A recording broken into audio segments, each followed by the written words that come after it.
Alright friends, welcome back again to another episode of Tactical Enlightenment, your YouTube channel dedicated to helping you get better at Bannerlord through the use of advanced tactics and field command.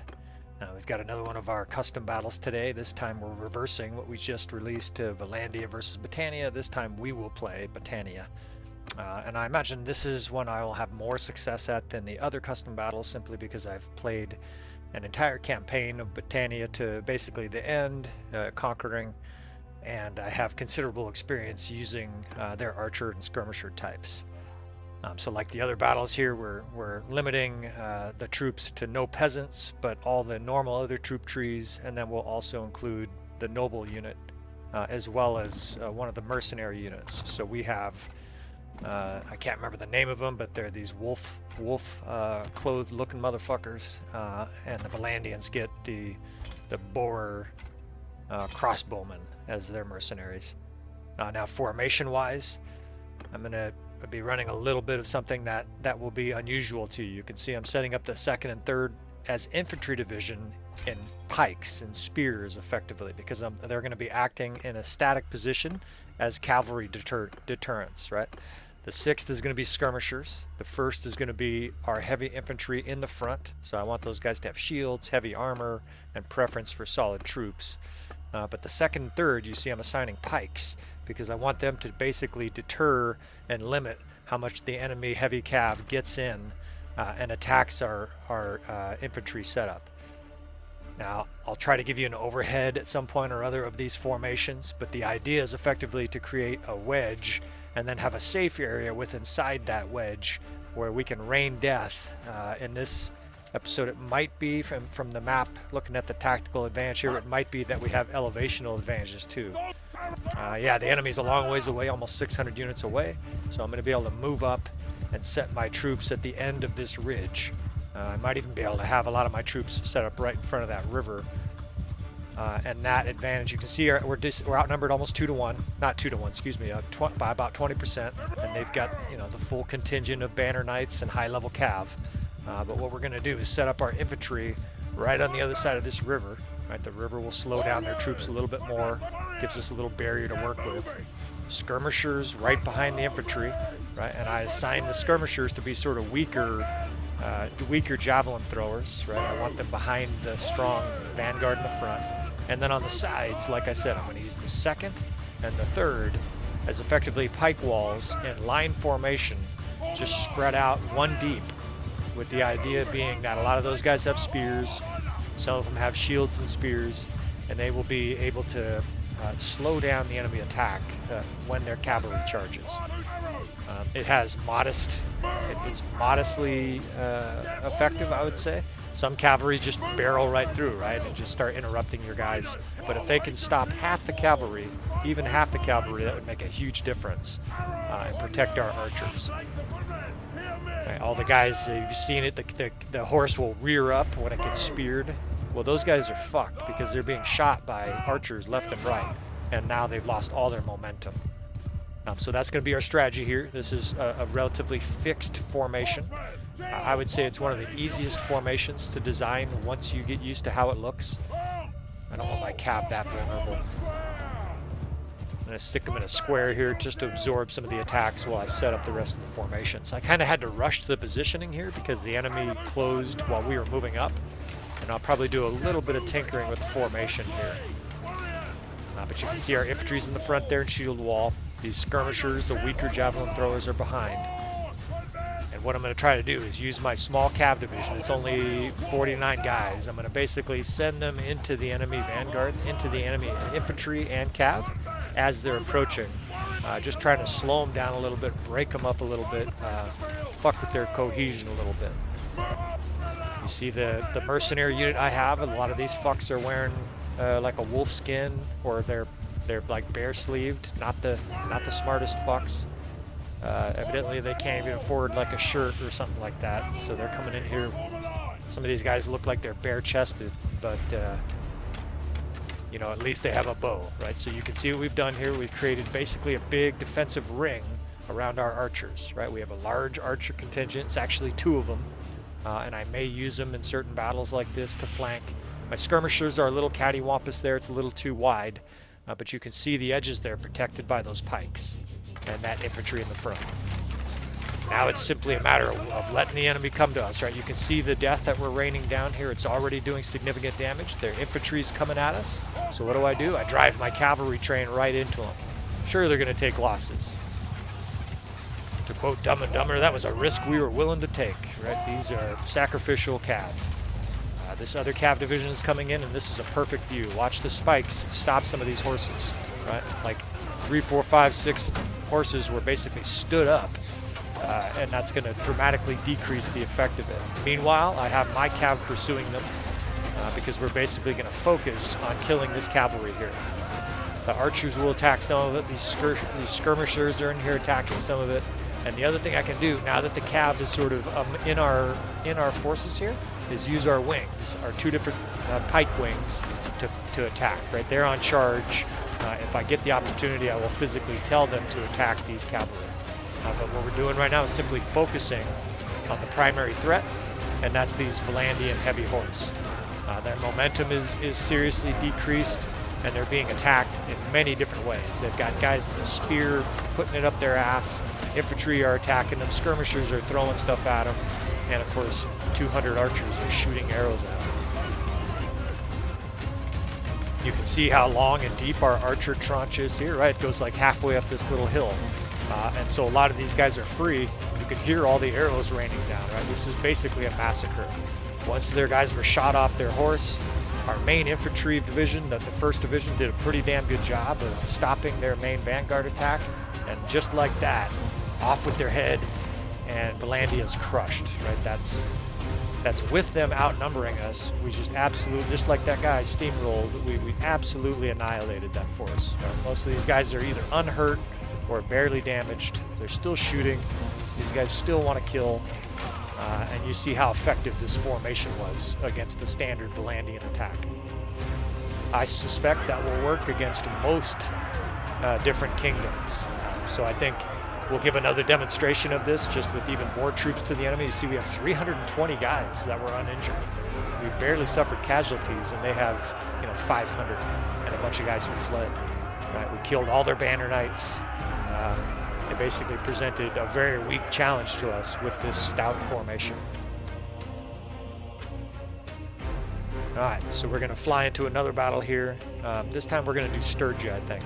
Sturgia, has very tough infantry, right? Very tough shield walls, and theoretically, they present a very nasty challenge for Battania because since they can use their shield wall defensively, they have pretty good cav. They can approach us without our archers being able to do the serious damage we can do to the other kingdoms. That said, I still think this is going to work. We'll give them even more troops here. We'll give them more than 20% more troops than us, and we'll just change the map up here just for a little tactical difference here. No idea what this place is even. Most of these maps I have no idea what they are, but we'll do effectively the same thing and kind of see how it goes. Now this is something you will learn if you play Battania or any other army, and your strategy, your battlefield tactic is to use range. Let me change the music here. What you will learn to do is you will learn to use elevation. You see me right away, I'm looking at the right side of the map here because the scroll of this screen, right, the lay of the land is downhill from the right to the left, right? So the enemy, you can see him over there in the upper right or upper left corner. I want them coming uphill at us so that we have the maximum amount of time to both set up and also set up our archers and shoot downhill at the enemy. As far as the units, identical here, right? I may use them differently against Sturgia, but we have the 2 pike divisions, which will set on the sides of our flanks. Sides of our flanks is this is like tuna fish, highly redundant. We've got our 2 archer corps, the 4th and the 5th. The skirmishers are in the 6th. Again, I'm following the cav with the 7th, and then the 8th it's not really a unit. It's just the horse archer. You have to have a horse archer, even though I don't actually have any horse archers here.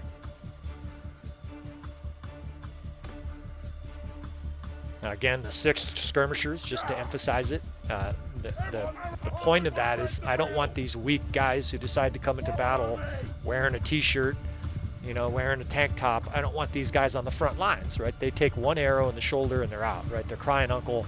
So what I'm doing is I'm protecting them by the strong 1st Infantry in the front. strong first infantry in the front, shield wall, my best troops, and then behind them 20, 30 feet, as skirmishers would do in the medieval slash ancient era, right? The Romans really, not just the Romans, but the Greeks, that era of combat really sort of made skirmishers a major part of battle. We're going to keep them protected, keep them a little more mobile. If we need to, we can string them out to one of the sides and use those skirmishers to deal some range damage to the enemies. And again, critically, we're protecting them because they're weak. They don't have strong armor. Traditional skirmishers, like in the Roman era, they would have very light armor, purposefully light armor, but they would move quickly, right? So they could run in on heavily armored troops, throw a bunch of javelins in their face, and then get out of dodge before they got cut to pieces. So I'm just moving my cavalry out of the way here. I've got quite a bit of time to set up here.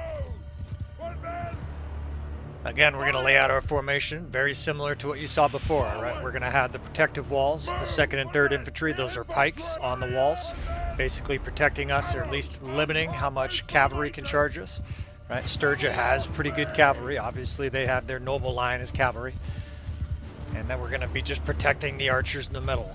In this battle, of course, we're up against quite a bit more than the last battle, right? 120 more troops. I guess if you do the math, that's more than 25% troops that we have, right? So this is a very difficult battle. And of course, theoretically, Sturgia with their shield wall, very tough infantry, is optimally set up, sort of rock, paper, scissors, set up beautifully to fight Battania, right? If we massacred Vlandia, well, Vlandia theoretically does better against Sturgia, but we theoretically should have a harder time against Sturgia with our arrow approach and their shield wall. Spreading the 5th Corps of archers even further back from the 4th, and that's because those guys are protecting the 4th archers. You can think of it this way. The 4th archers that are in front here, those guys are going to eventually have a spear in their face, right? They're going to have a big horse or some kind of nasty attack in their face, likely to be, you know, a noble line of Sturgian cavalry, but we'll be able to shoot those guys with that deeper archer rank in the back there. So I'll probably be using my cavalry here mostly to counterattack, right? I only got 60 guys. The enemy's already forming up, and they're just classic big. Look at how beautiful it is too. Like, it's fun to play Sturgia with their shield wall. It's going to very much limit how much we can do damage to them at range. However, the enemy cavalry is a little bit going to be more vulnerable, and the reason they'll be more vulnerable, of course, is because they'll be surrounded here. So in they come, and watch what our line here does, right? Look at how many horses got stood up, right? Guys, I see guys getting shot off their horses, right? Obviously, some make it through. If it just stopped all cavalry, well, then cavalry would be worthless in the game. But and shoot my own guys here over and over again. But you see how many it stopped. And look at the death spam, right? These are elite troops, and we are just massacring these troops. Again, now realistically, they're making a tactical mistake. They should be attacking with their infantry at the same time. They should have left their guys in a shield wall, marched them up against us, and then attacked us with their shield wall. The fact that they're not, obviously, is, we'll call it a suboptimal strategy. Right? You want to concentrate your forces, and anytime the enemy, of course, doesn't concentrate their forces, take advantage of it. Right? Again, I quote it a lot. People are probably sick of me saying it, but when the enemy's making mistakes, don't interrupt them. Right? That's Napoleon. All right, so that cavalry's mostly dispersed. They have 48 guys from their noble line, but the weaker tier cav is decimated.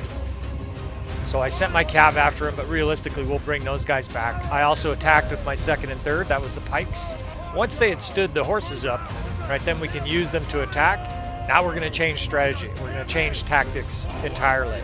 We're going to widen our lines here on both sides, because eventually we want to have flanking fire. And look at these guys. I brought them up to stop their cavalry. It just stopped them dead. Right? They like completely turned around. It's almost like they knew they couldn't get through that. So we're bringing our 5th archers behind me here.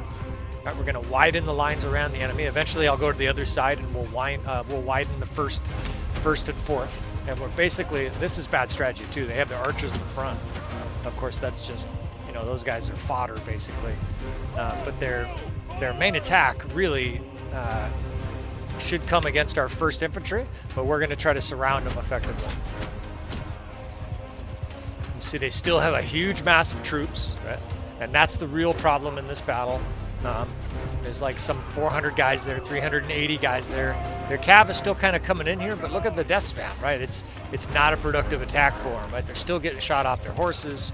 Every once in a while they'll spear a guy, but most of the death is the enemy here. So now I'm going to start extending my lines, right? We'll stretch out the first corps on the enemy's right. That's our left, the enemy's right. We'll start moving our 4th archers, and there's a surrounding process here, right? The shield wall has a limited effect if it's being shot in every single direction, right? I mean, they could form a true square and have more defense, but then you really don't have much attacking power, and you move really slowly. Like, think of the square. You can think of the opening scene from Troy, where Brad Pitt and his badass. I'm not sure actually what I guess they're. I don't actually remember what historical battle that's based on, but basically they're in like a strong square. They come up on the beach, you know, they're badass with their javelins, and then they burst out of their square to attack. All right, so the enemy's starting to move up, and now we have to do concentrated attacks. Smartly, they're pulling their archers back, but here's where the combined attack comes in. The cavalry attacks, both pike ranks attack, and our small but sturdy infantry line of 60 men attack as well. Now they're outnumbered like 3 to 1. We're gonna have to use archers here because we're outnumbered so badly in infantry. I mean, we're outnumbered already anyway, right? I mean, they have 100 and whatever, 30 more troops in the battle. So we're gonna actually bring these archers up and have them attack as well. They're not great in melee, but there's a lot of them. And critically, they still have some other troops that are supporting them, right? This is obviously gonna be a very hard battle.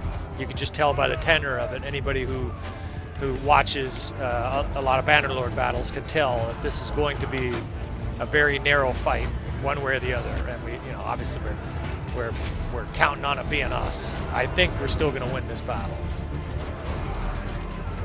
So they're starting to penetrate our archer lines. They've got a noble line of cabs still. It'll help if I behead a few more guys. They've got a noble line, still doing some pretty good damage there as well. And they have archers starting to move up. But now it's a question of how many guys can we make rout, how many of their infantry are getting killed attacking our archers, and based on the death spam, the answer is a lot of them. And there you have it, right? Even outnumbered 100 and whatever, 120 or 130 troops or whatever we did, outnumbered 25% plus in a battle that should have been extremely difficult for us to win. You know, we still have victory. So hopefully this helps players who just started with Battania or struggling to win battles with Battania. They do take some practice, they do take some tactics to use your troops correctly, but I'm confident these 2 examples will help virtually any player who's playing Battania or an other archer-based campaign succeed. Let me know what you think of this custom battle series. Please leave comments if you're interested in more specific type of battles. I really appreciate all you subscribers, all the comments. You guys are the fuel that definitely keeps me going. So I've been doing this for about 3 months now, just at the advice of a coworker. He said, watching a battle, he said, "Damn, that's pretty badass. You ought to post a few on YouTube." And you know, here we are 100 videos later. So I appreciate you guys. Thanks for watching. Please like, dislike if you didn't like it. If you can't hear the mic well, all that feedback is still helpful. And I will see you friends next time.